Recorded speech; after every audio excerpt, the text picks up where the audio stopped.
We are live. Hello, everybody. This is Mahlon and I'm Jesse. And this is the Uncircumcised Truth Podcast, a podcast where we use irreverent humor and discuss many topics. Could be religions, could be ancient cultures, traditions, ancient religions, could be movies. It doesn't even have to be that. It could be anything we want to talk about. But this week, we will talk about the Old Testament of the Bible. But before we roll into that, do you know what we have coming up, Jesse? It's a thing we decided to add to the show. It's a little segment we like to call, What Would You Do? What would you do if it happened to you? So, Jesse, ready for this week's What Would You Do if it happened to you? Oh, yeah. All right. Everybody, this is the first ever podcast and the first ever What Would You Do if it happened to you? And we're going to start with a good one. What would you do if you were stuck at the top of a 6-story building that was burning on fire and you had two options to escape? One, you could jump out the window and land in the grass 6 stories below, or you can go down like one of those old-fashioned chutes in the building. Like some old buildings had those where you can slide down to safety. But in that chute is a bunch of cobwebs and like 20 to 30 tarantulas in there. And you have to choose which route you want to go. Slide down the chute to escape the building that has 20 or 30 tarantulas in there and tons of cobwebs, or jump out the window. Now, I have a very important question. Yes. Is it possible to have a burning building that isn't on fire? Leave it to Jesse to point out the semantics of the English language. That's what he's here for. Anyway, I mean, we could see, Jesse. Do you want to test it out? I mean, we could try it on your house, but I mean, it's not 6 stories, but I mean, okay. Why not? I mean, you know where I live. Anyway, so a little background though, about me and Jesse. Yeah, me and Jesse work together. That's how we know each other. So we know each other fairly well. But anyway, back to the what would you do if it happened to you? In order to participate, you just got to write in the comment section down below, what you would do in this situation, and we'll read it at the beginning of the next show, and then give the new what would you do if it happened to you segment then as well. And we'll also talk about what we would do in that situation next week. And that'll be a weekly thing we do when we have our podcast on Wednesday nights. Just a fun little thing. Yeah. I mean, I thought it'd be a nice little thing. I mean, this is a kind of a rough first pilot podcast. Get a feel for it, but we'll figure out our way. This will become a cool podcast over time. Right now, you might be thinking, oh man, this is kind of lame. Oh geez, oh. Well, don't worry about it. It'll be cool eventually. We'll grow on you. Jesse, someday. Yeah. Trust me. So anyway. Learn to live with us like herpes. Oh yeah. We'll keep coming back. We're persistent.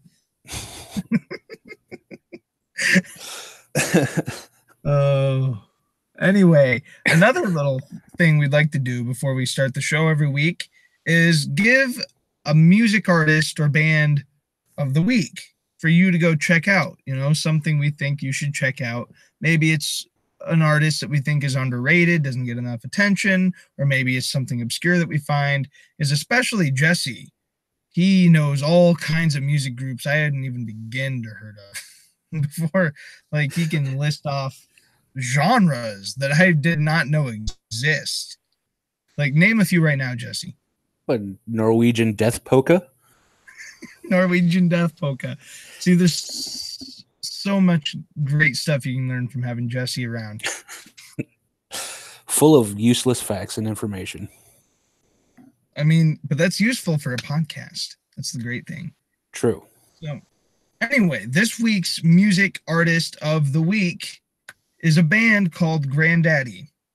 I found that band recently. It's a band that started in the 90s, and they actually have the most recent album was last year. It's really good. I've listened to all their music. The lead singer is Jason Little. It's a great band. I love it. Check it out. I think they're kind of underrated. They have a lot of good stuff. I would kind of think they're more alternative rock is their style if you wanted to place a genre for them. It's great stuff. Check it out. You might like it. If not, okay. But anyway, let's move on into the meat and potatoes. What we're all here for to talk about, the main topic for tonight, the Old Testament of the Bible. Crazy bullshit. Pretty much. Because the Old Testament, well, I mean, Christians are like, oh, God is so great. He's so moral. I mean, look at our moral Jesus. But what they don't think about is all the crazy immoral stuff in the Old Testament. And that this is the same God that was there in the Old Testament commanding all this stuff. For example, let's start with the story here. There's a lot of genocide, a lot of crazy stuff that happened in the Bible, babies getting killed and whatnot. But let's start somewhere. A lot of rape. A lot of rape. God's like, oh man, oh geez, oh go rape all those people. I don't care. Take captive their daughter. These are things God said in the Old Testament, according to the Bible. Well, there was no TV back then, so anyway, I mean, go read the Old Testament yourself. I'm doing a read through of the whole Bible right now. I mean, I'm an atheist. I believe you are too, Jesse, right? Like, more or less. Yeah. And I'm reading through the Bible though, because it's interestingly fascinating to read through that and see all the crazy bullshit that you find. But let's start with a story here that I personally found enjoyment in. Elijah and Elisha. So there was a prophet in the Bible named Elijah, and I guess he had a little trainee, like he was kind of like his protege was Elisha. They kind of followed each other around for probably the better part of a decade or more. And at some point, Elijah, for whatever reason, he's good. I don't remember why, and I haven't gotten to that part of the through the read through. All I know is he gets taken up in a fiery chariot into the sky to heaven because God's like, yeah, fuck it, I'll take you home in this fiery chariot. You're not even dead. I don't care. I don't give a fuck. Apollo style, motherfucker. Yeah, that almost does kind of mirror the Muhammad in the Pegasus. Like how they say Muhammad rode a Pegasus into heaven. Yeah. I mean, it makes sense, though, considering all the stuff that the Quran is said to have plagiarized from the Jewish texts, which would have been in the Old Testament. But anyway, that's kind of deviating from what I was saying. Anyway, Elisha then is like, well, I guess I get to be the new prophet. And God's like, yeah, you do. And then you're going to be the new replacement for Elijah. This is what you've been training for all your life. And God comes up in his ice cream truck, and Elisha's like, ooh, I'll take a double portion of spirit, because I guess for whatever reason the Bible says Elisha got a double portion of spirit, and I don't really get what that means. Yeah, whatever the fuck that means, that has no meaning at all. Like, double portion, please. He's holding out his cone. He gets like 2 scoops. All right, here we go. And anyway, and then he goes off walking along to do his prophet work. I mean, whatever that is. He's like, oh, I'll just walk along, talk to some people, tell them, hey, God told me to, hey, did you know God wants you guys to go take a shit? Better go take a shit. It's a prophecy. Anyway. Yeah. So here goes God. I'm not God. God. Here goes Elisha. Here goes Elisha, and he's walking along, and he comes outside a city. I don't remember what city it was, but that's not as important as the other details here. And I guess Elisha was kind of bald, because lo and behold, for whatever reason, there's this monster like pack of like 42 children, it says in there. Which is a lot of freaking kids. Yeah, that's a lot of kids. It says 42 children, and they all start making fun of him. They're calling him bald and stuff. They were like, "Oh man, oh geez, oh you're so bald. Oh, you'll never get any pussy looking like that, boy. Oh." And then Elisha's over there, and he's like, "Fuck you! I got God's pussy, bitch." And then he's like, and then he curses them. He curses them in the name of God. And then these two bears out of the forest and like rip the fuck out of those kids and just shred them up and kill them. And I'm not making this up. This is actually in the Bible. I got to try to remember which part it was in. I can't remember if it was in. I don't remember what book it was. I got to try to find that. But I'm gonna look that up. But no, that's real. Like he was getting picked on in all seriousness here. Because here's the thing, we can have serious conversation. We just like to intermingle it with goofiness every once in a while. You know, it's fun. That's the whole point here. Just talk about serious things, but don't be too serious about it. But no, Elisha curses these kids in the name of God because for whatever reason, making fun of someone because they're bald, he's so thin-skinned that I guess God and him both agreed, oh, we better kill those kids. 42 kids getting ripped up by two bears. Could you imagine that? Like, how long would that take? Obviously, they never read Corinthians because 11:14 says long hair on a man is a disgrace. So, long hair on a man is a disgrace. I guess by default, a bald man would have to be holy. The holiest man. If you're not bald, fuck you. Hey, maybe that's why the monks shave that little patch off. See, there's so many weird things in the Bible, like even beyond the gore and stuff. Like, look at just the frivolous rules. Like, there's parts in there where it says, "Don't mix fabrics together. Don't eat." Isn't there don't eat seafood? Isn't that a thing? Oh yeah. Well, like shrimp and lobster and stuff. Yeah, don't be touching God's shrimp and lobster. That's for him. Yeah, it mentions that like 14 times or something like that. How much you want to bet? Really How much you want to bet? That was the elites at the time, like the top people in the Jewish religion were like, "Oh fuck, this lobster stuff is so good. Oh man, we can't be letting these people know how good this stuff is. They'll eat it all on us." And then they like have a secret stash of lobster and shrimp and like coolers and stuff in their tents, and they're like, "Oh hey guys, God said don't eat that stuff. It's bad," and they're all stuffing their face full of the butter. They got like dishes full of butter and lobster in there. Hey, is that why shrimp gives me the shits? It's a punishment from God.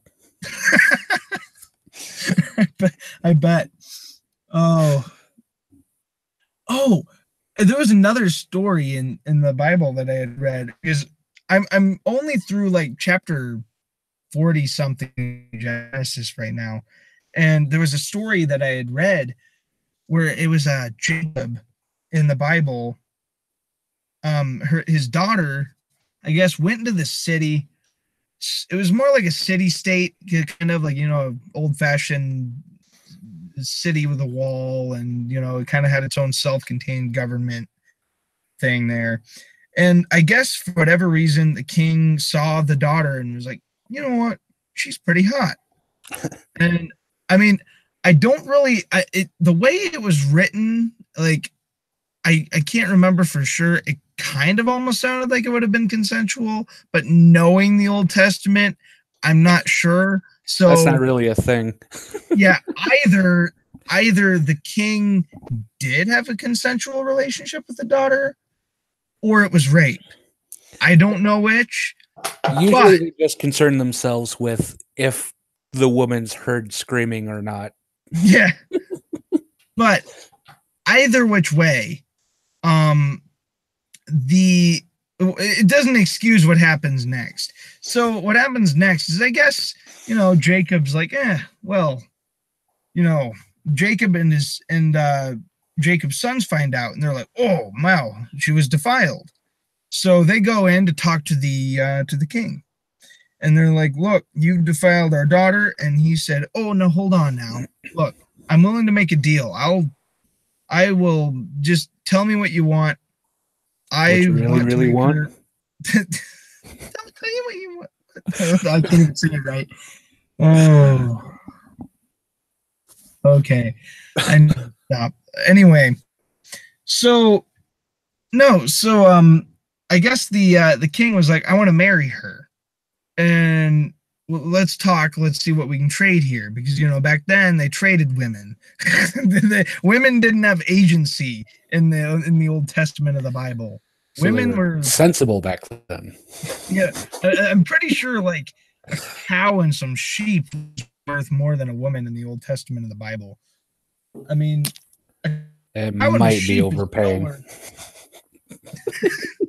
Cows and sheep are still probably worth more than a woman in the Middle East anymore these days.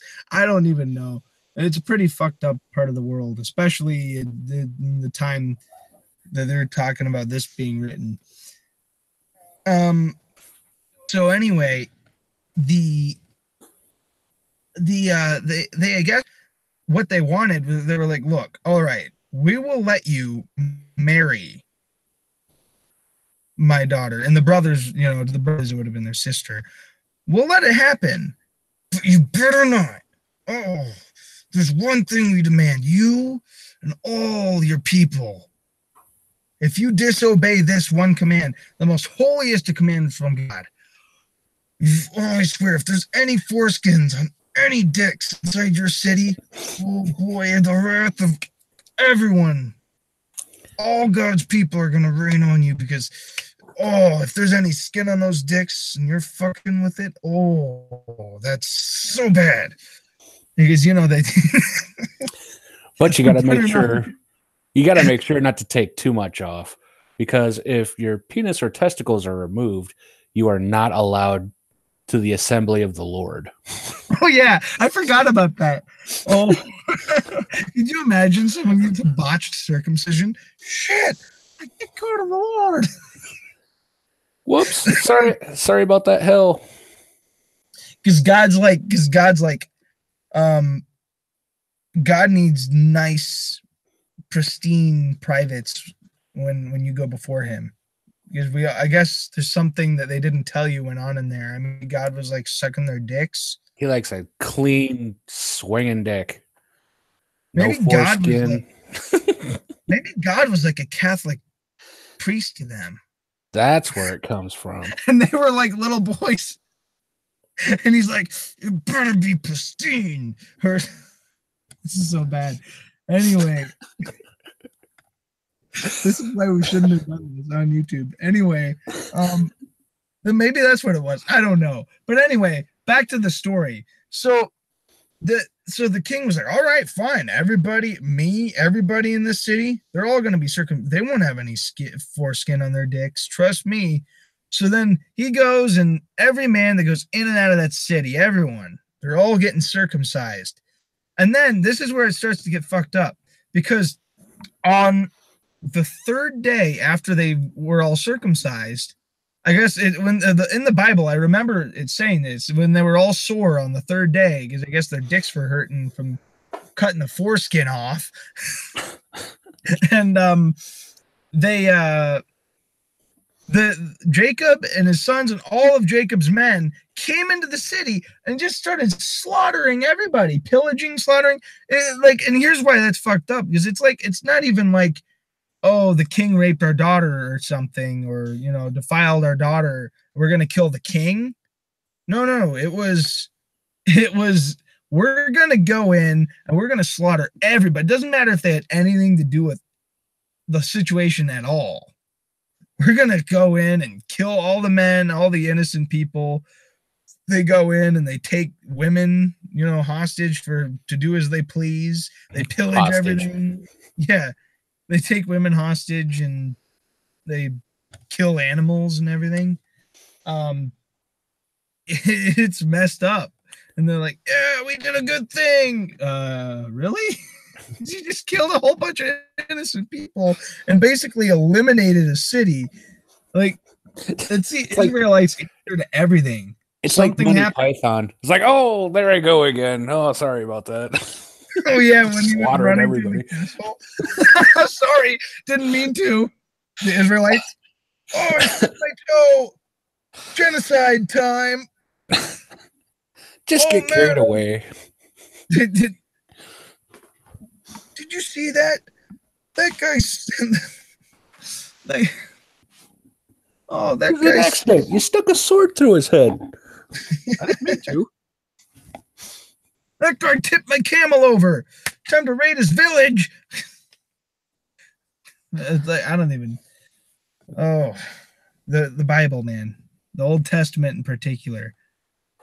It's really insane. And I love how, like, they make kids' Bible story books and stuff out of this. Like, they actually make these stories for kids, but these same parents that would buy these things for their kids, they're like, we can't have our kids watching these things with blood, gore, violence, and sexual immorality and all this other kind of stuff. And no siree. But then, the Bible stories from the Old Testament. Let's sit our kids down and tell them about the times the Israelites went in the name of God and went in to kill the Amalekites, and they go in and they're going to bash babies against rocks and kill them all. And oh man, the great wholesome family values, killing every animal, all the men, innocent people, just raping the women. By the way, the fucking Bible hates kids.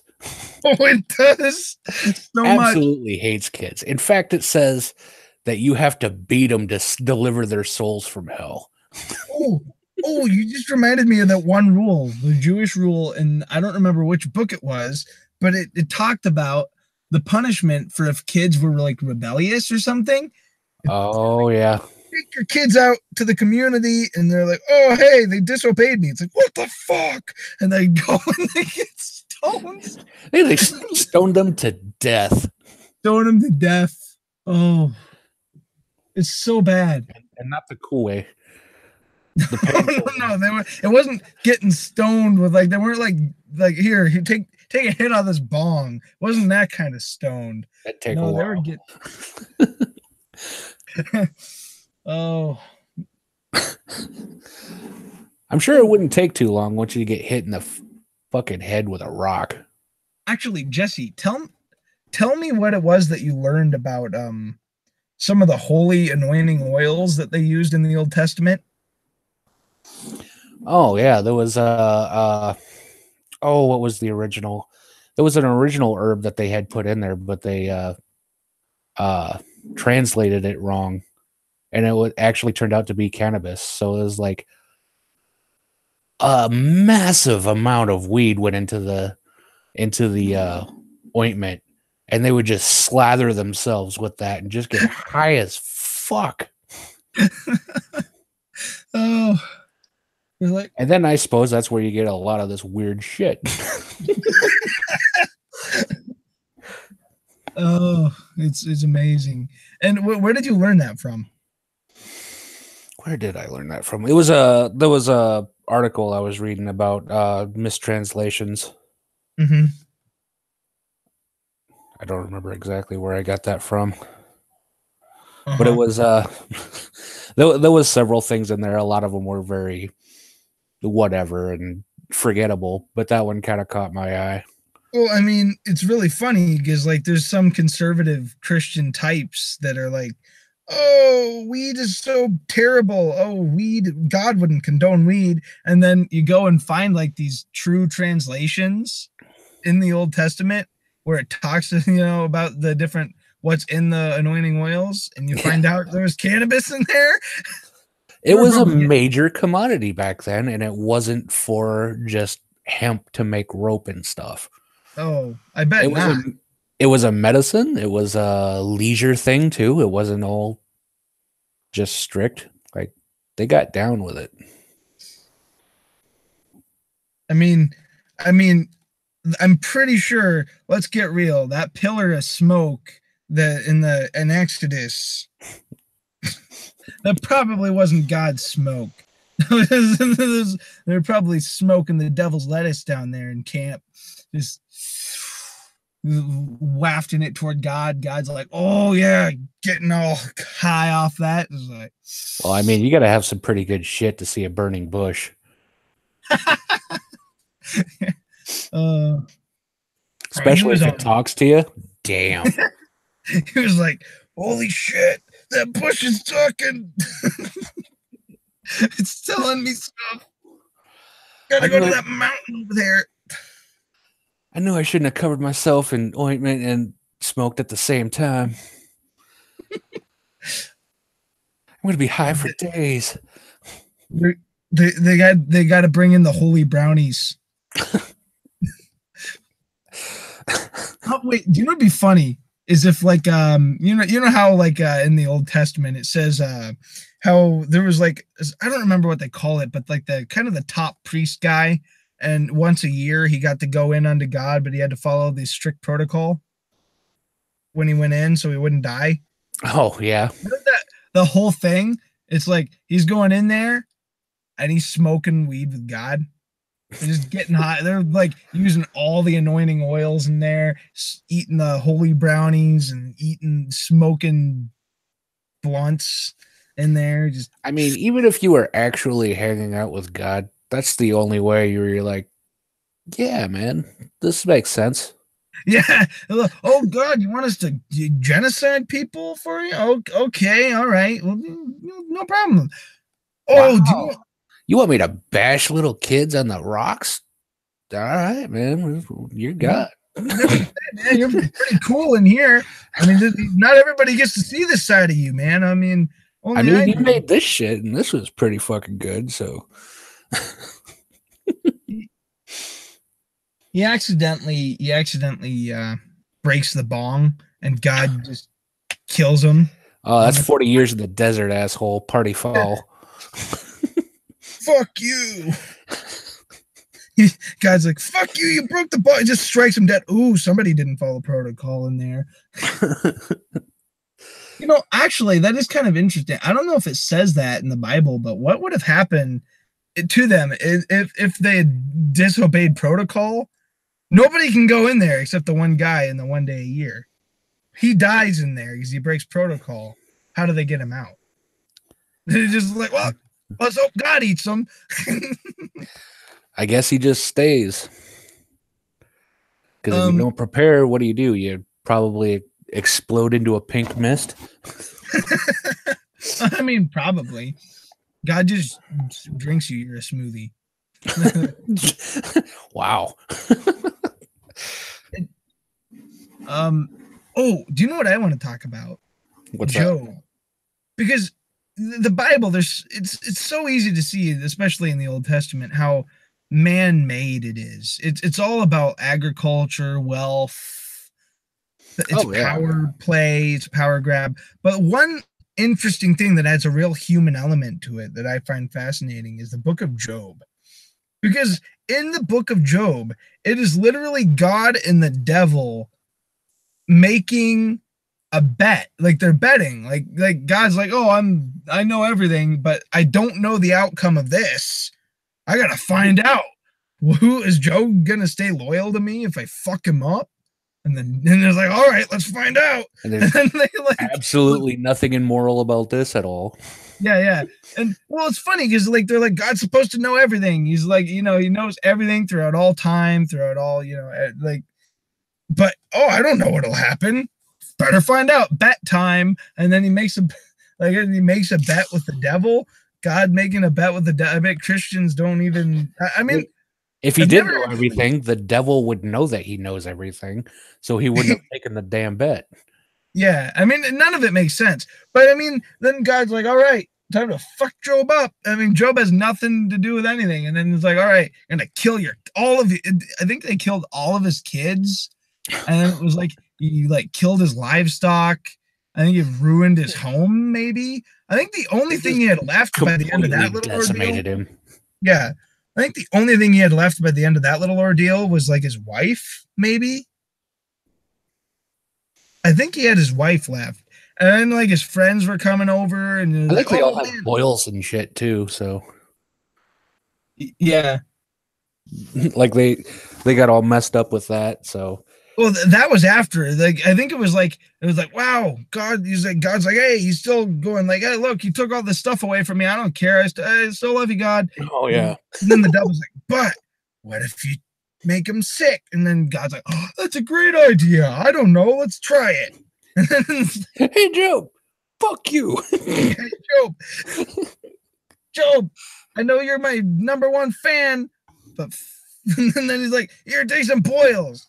Like some boils on your balls. How you like that? Some super AIDS for you. The beginning of AIDS started with Job. God gives Job AIDS. Job spreads AIDS to world. Yeah. The beginning of AIDS is Job. But you can't reject any of these because these are sound judgments, and you're not allowed to reject any of the judgments or you die. Mm-hmm. And then, like, at the end of Job, what was it that I'm pretty sure it was like God's like, oh, wow, I found out. I mean, Job stayed loyal to me. I guess I'll give him his stuff back. But, like, the whole thing about the book is it's like it totally contradicts the depiction of God that they want to make. It's like, God's all-knowing. He's not a human. He's above, but he's making bets. He's like, I don't know what's going to happen. Let's find out. He's being totally immoral, gambling with just this random guy did nothing wrong. In fact, not only did he do nothing wrong, he was like God's number one fan, but nope. Like, oh, well. Hey, you got all your stuff back. Yeah, but now I have PTSD and night terrors. Thanks, God. Job has PTSD. I didn't even think about that. What if you like suffered like these long term, like he's still like he's like asleep and like he's dreaming about his like kids like getting killed and screaming like, oh no, and like God's just like striking them all dead and everything. He can't even like see lightning strikes without. It's like a Vietnam flashback for him. When he sees lightning, he thinks it's God's wrath coming back. He's like, God didn't do anything. It's all buried down inside, so he just wakes up, just tears streaming down his face. He's like, what's going on? Why do I wake up sobbing? He hears the name Yahweh and just like freaks the fuck out. He's like, oh, this is on the floor.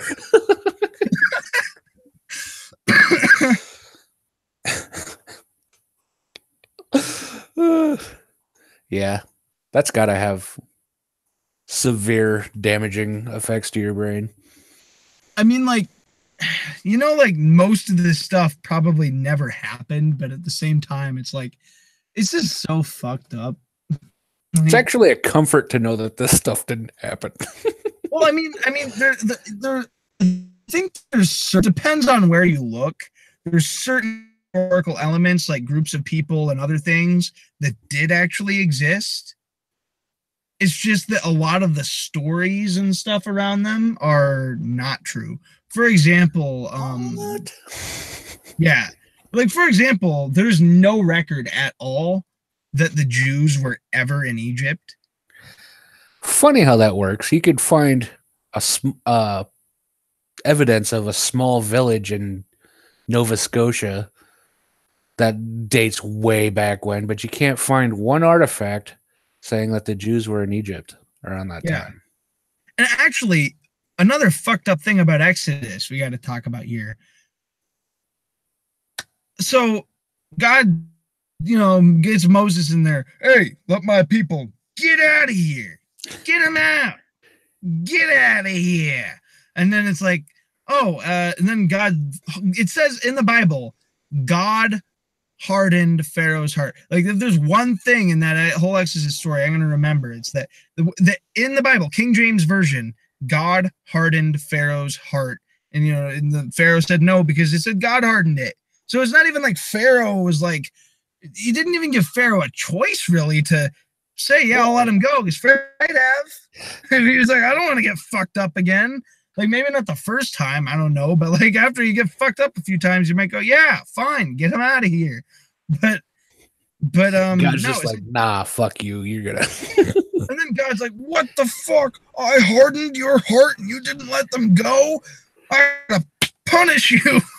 And then he's like, you're not getting the tip. We're going all the way in. Yeah, like, I know. And then it's even worse because it says God hardened his heart. God hardened his heart. It gets all the way to the point where God's like, oh, you better fucking let him go. And then it's like, no. And then, oh, you didn't? I hardened your heart and you didn't again? Fuck you. I'm killing all your firstborns. What? What is that even? Why? Like, you just wanted to do that. Like, I'm pretty sure if God was real and that was all there, he just wanted an excuse to kill firstborns. He's like, I got to do something. Like, I don't even care. He probably set up the Israelites being trapped in Egypt just so he would have an excuse to send someone over there to free him, so he could do plagues with building intensity to the point where he could say, I'm going to see, I'm a good guy. Yeah, like this asshole. No, I'm a good guy. But don't worry, if you don't want your firstborns to get killed, you can always slaughter a lamb and put its blood on your door. Yeah. Like, that makes sense. Oh, there's so many things. And actually, another thing, can we talk about Noah and the flood? Because they found, with the Noah and the flood story, they found similar stories that predate the Noah's Ark story, culture, like in cultures and societies that predated that story. Well, I mean, come on, Noah was hundreds of years old. Well, and actually, it's the really funny part is the oldest, and you know this work of literature because you've read a part of it. You were telling me about this, and I know some about it. But the Epic of Gilgamesh, the world's oldest written piece of literature, which was written with the intention to be fiction, I believe. If I'm wrong, then somebody please tell me. But I believe that book was, that piece of literature anyway, I'll call it that, was written with the intent to be fiction. And it has a story that is like that of the Noah Ark story. And that's the oldest account of that kind of story that we have. And it's in the oldest piece of literature we know of, which definitely predates any other Jewish account of the Noah's flood story. And even some other cultures' accounts of a flood story. And that's in a fictional work of literature. The oldest one we know. So, I mean, it really tells you a lot about the legitimacy of a lot of the things. It's like, the great thing, one thing I love is Islam takes a lot of plagiarism from the Jewish and Christian texts. But the Jewish and Christian texts plagiarize so many other things outside of it that it's not even funny. Like, so many cultures and ideas, stories were ripped and altered for the needs of what they thought their agenda they were going to push was. I mean, yeah, they're just piecing something together. Mm-hmm. Like, oh, we'll take out some of this crazy shit. We'll add some of this crazy shit. And it's kind of like in Christians, oh, look at all this Old Testament prophecy being fulfilled by the New Testament. Well, there's like, how easy would it be for the people that wrote the New Testament to look back and see what needs to be fulfilled in the Old Testament to make the New Testament true at all, and write it in how they need to make it so it seems like Old Testament prophecy is fulfilled, right? Right. You know what I mean? Look back, oh, hey, this would need to be kind of like this, and just kind of make something that sounds like that was fulfilled, kind of twist the story a little bit, tweak it, all that kind of stuff, bada bing, bada boom, we got ourselves a story here. How about that? It all fits. Well, yeah, you just jacked everything up. Yeah. Huh. Who would have thought? I'll be damned. Oh, you've been reading Genesis. Do you know why people don't live hundreds of years anymore? I'm trying to remember because what I remember is like, isn't it God just like, I'm just gonna say, you live 120 years now, and then eventually he's like, do you know what? Fuck it, you're gonna live like 70 to 80 years now. It literally says, my spirit will not put up with humans for such a long time. They are only mortal flesh. In the future, normal lifespan will be no more than 120 years. Well, see, that's a dick move. The funny thing about that, though, is with if they believe that there's an afterlife, right, and you'll either be with God or not, then wouldn't God want to make the lifespans longer if he didn't want to strive with people? Because the more he listens it, the quicker he's ushering them into the afterlife. Therefore, the more people he's going to have to with in whatever afterlife scenarios he's making. It seems like it would be a better way to weed people out. Be like, all right, man, you were good for like 600 years. You deserve to come up here. It's like, you were alive for 40. And then you get up here and you're just a dick. Well, I mean, a lot of the people though that I mean, it depends, because the people that God would consider good, or at least God is portrayed in the Old Testament, aren't really going to be that great. It's going to be like, if it was sorted by actual morality, so many actual good people would be in hell, and so many terrible pieces of shit would be in heaven. Well, yeah, you go back to the flood. Like, oh man, look at all those wicked babies. Well, yeah. We gotta send all those babies to hell. How the hell would we have so many of the plants that we have now? Right?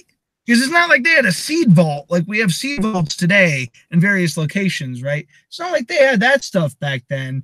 Like, so a lot of the plants we have now would be extinct. We'd be out a lot of plants if there was a flood like that. Did you understand? Have you seen anything about the Ark in Kentucky? Oh, the Ark experience with Ken Ham's Ark encounter. Yeah, they have a display set up with baby dinosaurs in it.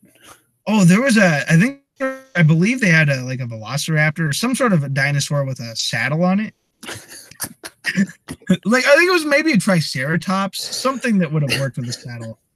It's great. Like, they had like velociraptors with Adam and Eve or something. Oh my god. It's it's funny, but it hurts my brain at the same time. Oh, it does so bad. Oh, and do you know what's great? The Genesis 1, going all the way back there. One thing that boggled my mind when I began to read through the Bible cover to cover, which I'm still in the process of doing, was reading through. First day, God goes and creates light, but then a couple days later, he goes and creates all the sources of light. So God's telling us there, hey, I'm creating photons. A couple days later, I'm going to create the source of photons. like you go and create light, and then you create the source of light. How does that even work? What is happening in there? Maybe it was projecting straight from him when he was like, well, I'm not going to do this shit forever.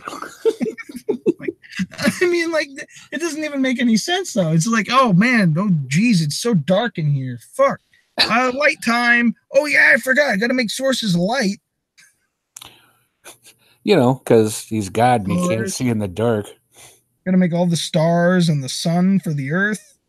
Also, the earth was there before the sun, so was it just like kind of like coldly floating through space? I guess. And also, another thing, separating the waters from the waters, making a firmament from the waters which are above and the below. Like, what did they think? The sky was water? Did God look at the sky and think, oh, gases, it's water, it's blue? Like, what actually? Water. Am I just like, is there something deeper I'm missing from that? Like maybe a simpler, like probably still not very great an explanation, or probably not very, like still probably dumb, but like, is there some different implied meaning that I'm missing? Because I just kind of gathered that they almost thought the sky was water. That's God's you can't look too closely at some of this stuff because you'll just go insane. Oh no, that's the thing. You don't even realize how long I spent when I read the first chapter of Genesis. Like, here's the thing. Several years ago, like even 3 years ago, I was like a Christian. There, a doubtful Christian at that point, extremely doubtful. Still a believer though, like up until even 3 years ago.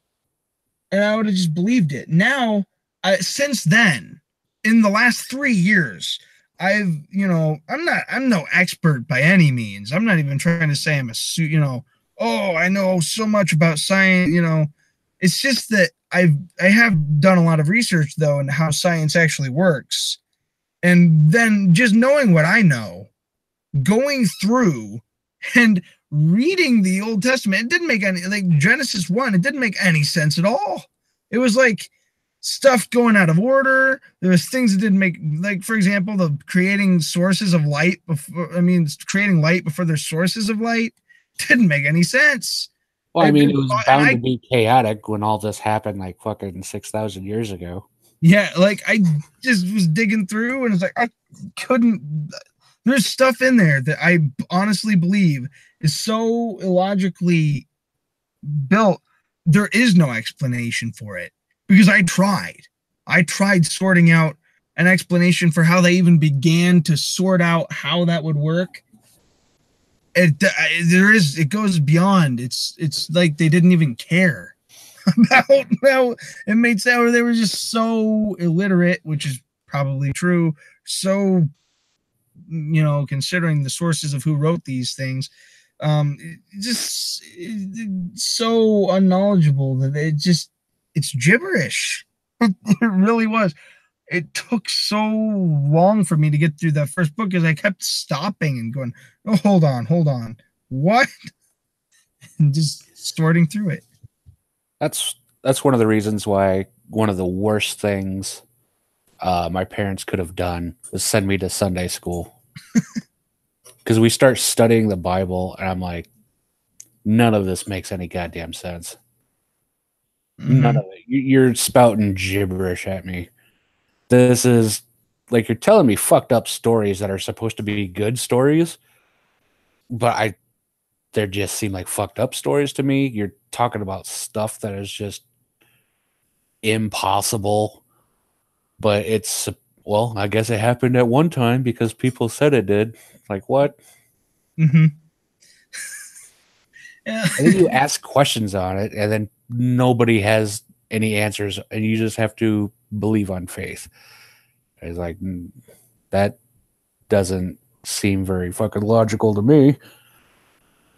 Yeah, that's another thing. The whole faith is a virtue somehow, but with anything else, that like if somebody said, hey, jump down that sewer grate because you're gonna find an ice cream truck down there, and if you buy some ice cream and hop in and get a ride from this guy, he'll take you to a magical land that you're just it's gonna be great. It's like, you know what I mean? It doesn't make any sense, right? You're not gonna believe it. You're gonna be like, what are you even talking about? Going on sewer grates and going with an ice cream man to a magical place? What is this nonsense? I mean, I could have used a better example than that. But come on, kids. We have plenty of candy in the van. Yeah, like plenty of candy. Take him on faith. Oh, he's a good guy. No, I'm a good guy. Candy, van. What could go wrong? All right. My parents said faith is a virtue. Hops in van. And now you must kneel before the servant of God. Oh, no. I don't even want to know what the servant of God is in this. I will context. We shouldn't go there. Anyway. And I shall anoint you. Oh no, not the anointing oil. Oh, Jesse, we can't be going here. Not on YouTube.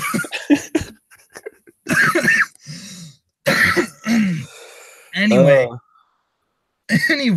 the point is, faith is not a virtue. Like, there's nothing that's going to affect you morally, good or bad, even necessarily. I mean, you're more likely to be influenced. Like, faith can, though, have an influence badly, because let's say you believe, you're so faithful that you believe, no matter, despite all evidence, that God wants you to wage jihad. Then it is way better for you to do something moral because you understand why it's moral instead of because you are told that it's moral. Yeah. I don't know. Faith is a virtue idea. It doesn't make any sense. That you can't be moral without faith. The faith is moral. It's not. Like, there's nothing. It just teaches you to believe certain. It doesn't even, like, they don't even want you to apply it to everything. They just want you to apply it to one specific facet of, like, apply it to this ideology for some reason. And that's good. And to doubt, don't even begin to doubt this. Why is this ideology untouchable? We don't know. You just better not doubt it, because that's evil. That's don't you start going down that road. I mean, that's really what it all comes down to with the religions, is for whatever reason their ideology is untouchable, and don't doubt it. You're bad. And, like, apparently one of the kings of Israel went fucking batshit crazy. One of them?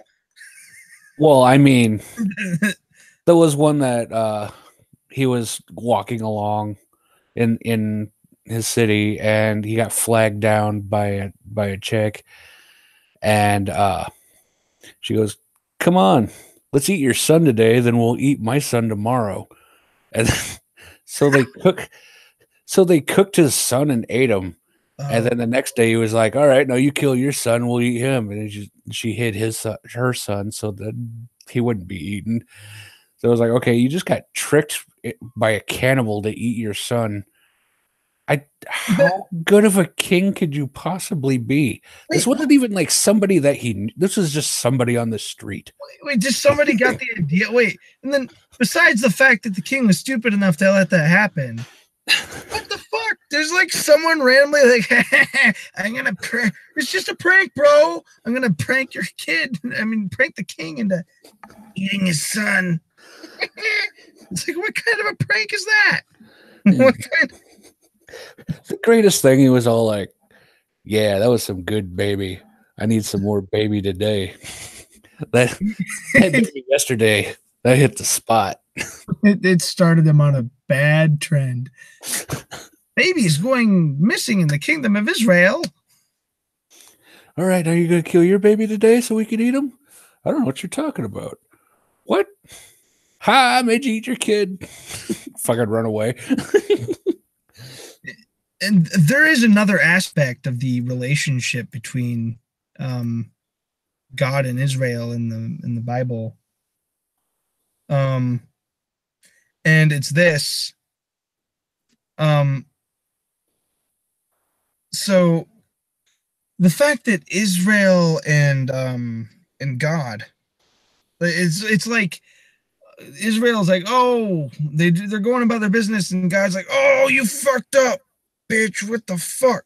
Now I'm gonna have to punish you. I'm gonna shun you. I'm no longer have anything to do with you. And then Israel's like, oh, please, God, take us back, please. And God's like, okay, fine, but never again will I let anything come between us. This covenant shall not be broken. Then the Israelites do something to piss God off, and God's like, oh, hey, fuck you, get out of here, and stuff like that. There's this vicious cycle that happens over and over again. Those same two things.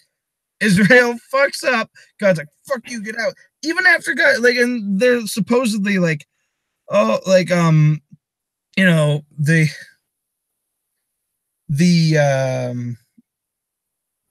God, they try to say that God's like this person that doesn't lie, unchanging, all this stuff, never changes his mind. But it's like, here's God saying, all right, covenant won't be broken. No matter, we're going to get along. Then nothing like this will happen again.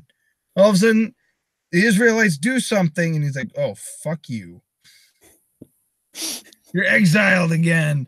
It's like, what the fuck? What is happening right now? Like, what? I mean, it's just another example of the Bible just being weird. It's such a weird, nonsensical. I really don't understand why any modern women would be into the Bible. It is so against women. It's crazy. Yeah. Like, and they justify it because Adam was not the one that was deceived. It was Eve. So she's the sinner. She started it. And women came from man, but man didn't come from women. Man came from God. So that automatically puts them underneath men. Mm-hmm. And there is so much. There's they justify beatings and stuff, lashes and wounds, purge away evil. Yeah. And cleanse the innermost parts. Well, and the whole idea of original sin, even, like, it's such a terrible thing because it tells you, oh, when you were conceived, even before you're even born, it's like you are a terrible, terrible person, worthy of nothing. But the only reason you can be worth anything is if you submit to God, which is somehow way better than you, even though he's not really better than you. He goes, do what I say, not what I do.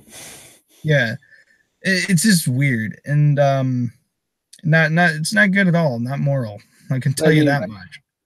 Any woman striving for success, I mean, you're not to permit a woman to have any authority over men, but she must be silent. Says it right in there. And yeah, like, why would you promote this book? So he's kind of promoting keeping yourself down. Yeah. And then they're like, it's kind of like Christian women that are like, oh, but Jesus and God, it's like, oh, they like women, It's like, it's like when Muslim women talk about how their coverings are a choice. Oh yeah, and oh, we can get away with we can do what we want. It's like I don't know about that because the Quran isn't very forgiving. Islam isn't very forgiving, and it talks about that kind of stuff in there. And I mean, I don't really know what's going to happen to you if you try to. It's like, are you really doing that because you want to, or are you doing it because you feel pressured and afraid to not wear the veil? It's like there's some denominations where they have women pastors, and I think they're even starting to do priests now. Really? The Catholic Church is doing women priests now? It was either they were going to or they were thinking about it. Huh. I don't remember how that actually turned out. Interesting. But I was like, that's come a long ways from it's disgraceful for a woman to even speak in church. Mm-hmm. I don't know. I don't know how anybody could believe a lot of this stuff because it's so. I don't know how you twist it to see it as moral, is what I'm getting at. Because there's so much. In fact, if you made a list of the moral and immoral things in the book, one side's going to be pretty hefty. The other side's going to be a little on the light side. Yeah. It's just, I don't know. The whole the whole of the Old Testament is quite interesting. And actually, one thing I do find intriguing is Christians in particular, they'll make excuses for what the Jews were reported to do in the Old Testament, right? All the terrible genocide and terrible rules, stoning your children for disobedience, every single terrible rule you can think of that just sounds barbaric. And they'll make excuses for that. But they'll condemn Islam for basically having very similar rules and practices and ways of spreading their religion, right? Oh, yeah. But then you'll say, oh, that's immoral, that's terrible, that's whatever. And then you're like, well, for one thing, the Islamic texts mostly stole that stuff from the Jewish texts. Like a lot of that actually was stolen from them. A lot of their customs and rules.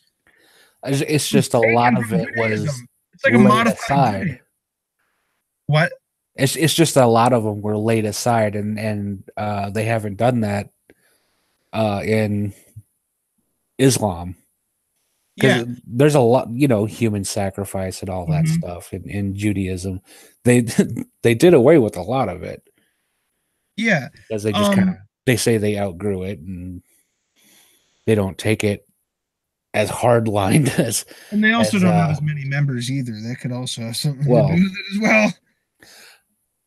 True.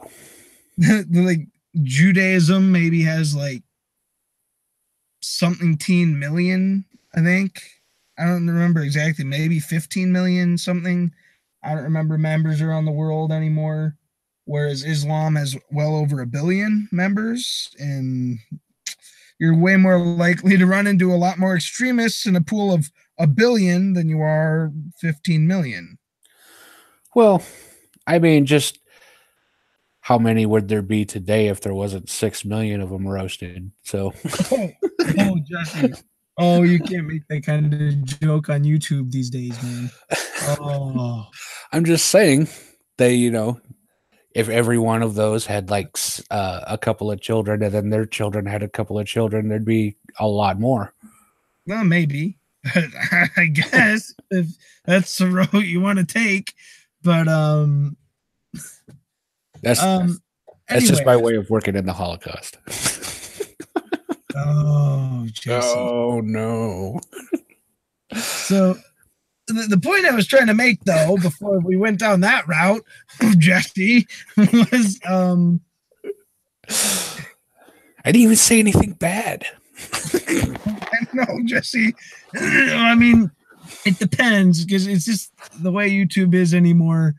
Oh, anyway, the way the internet is anymore. Just put it that way. Anyway, like the point is, a lot of the bad stuff in Islam was actually taken from Judaism and kind of twisted, a little bit, like just taken and put your own cultural twist on it. So, and then if you bring that up to a Christian, it's like, well, Judaism's different, and it's like that was God doing whatever. But if the Muslims say that it was God doing whatever, they're wrong for whatever reason, and that's immoral. But somehow the Jews did it. Yeah, it's okay.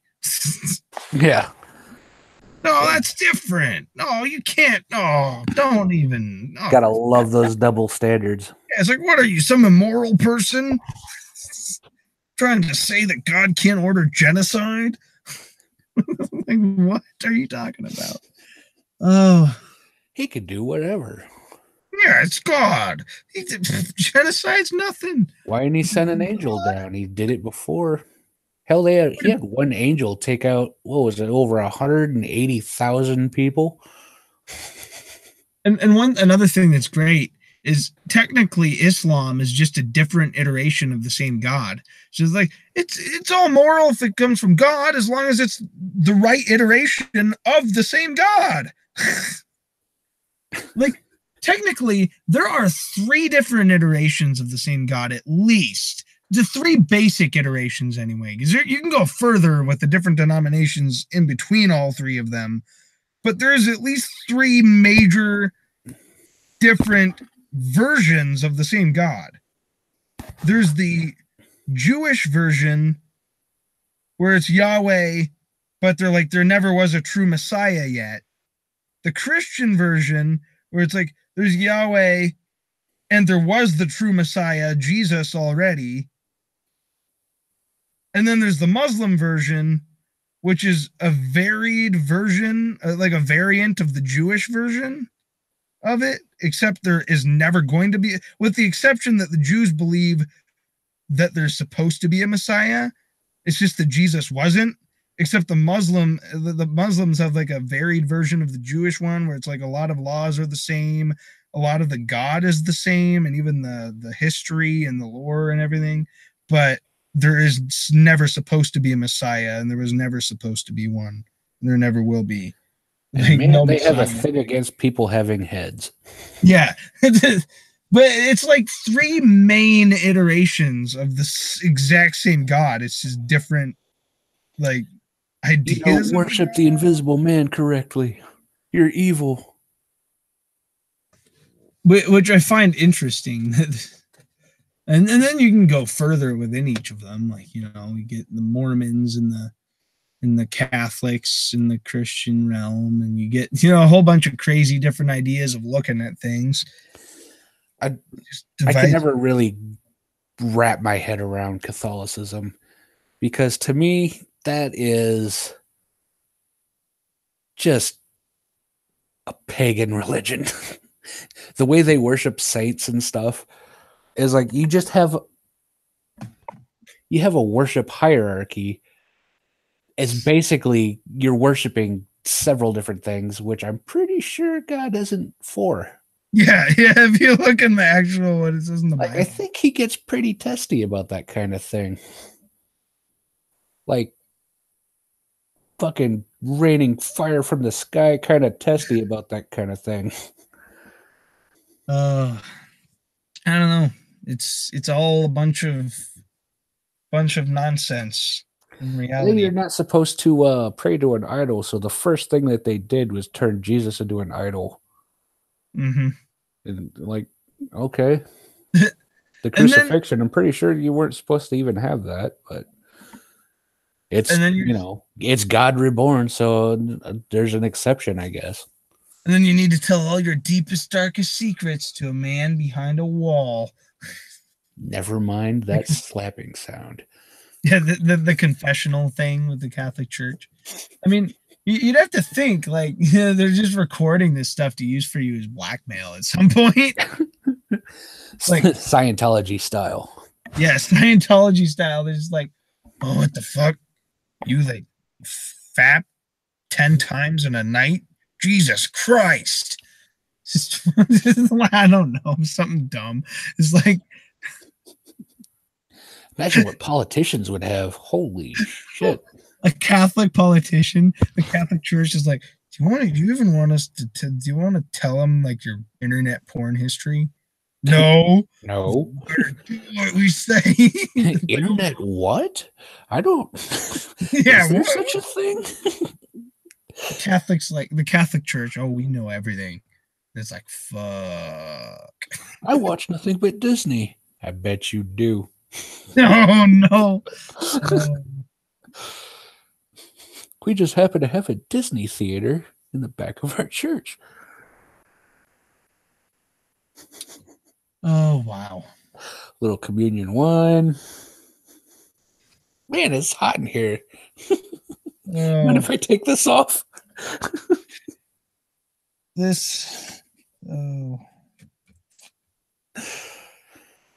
My pants are chafing.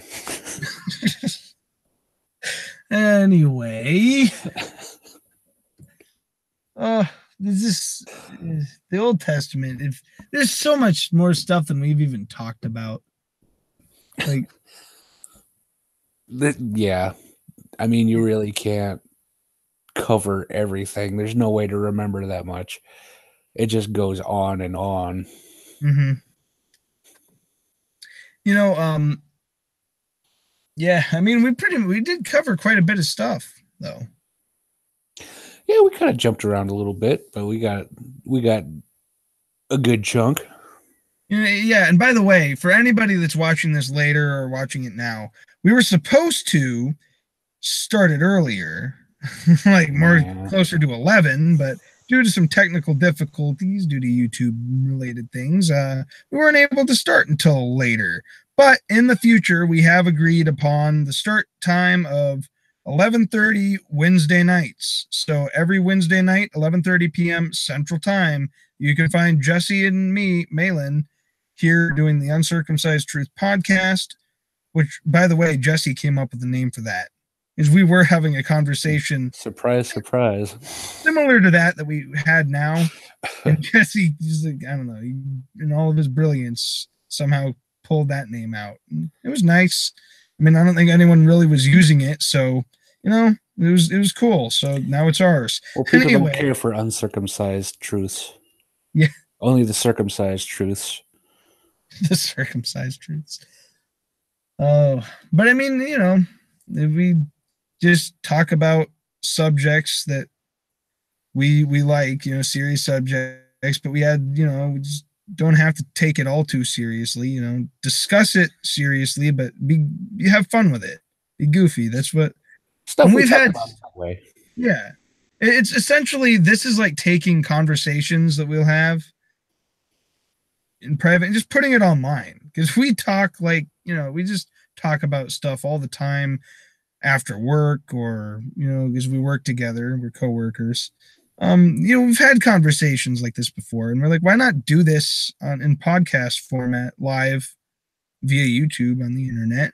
Get a little thoughtful, make a few jokes, get a little blasphemous. Yeah, it's all fun, and we have a good time. We hope some other people find enjoyment in it as well.